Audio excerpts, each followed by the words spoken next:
Hello दोस्तों, आप सब अपने मोबाइलों में देख रहे हैं बीबी फिल्म्स पब्लिक। दोस्तों फिर से बहुत बड़ा यूपी बिहार का दिलों का धड़कन नाम ट्रेंडिंग स्टार खेसारी लाल यादव। इस नाम को आपने तो सुना ही होगा।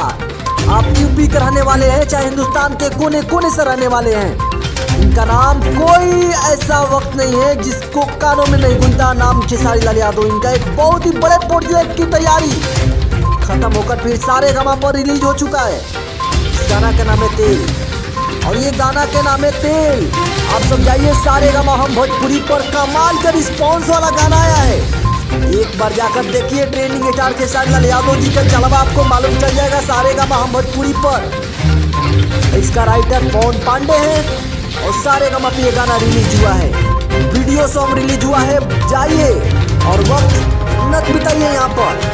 और फाइनली आपके थिएटर्स में फिल्म लगा हुआ है भैया का, जिस मूवी का नाम है राजा की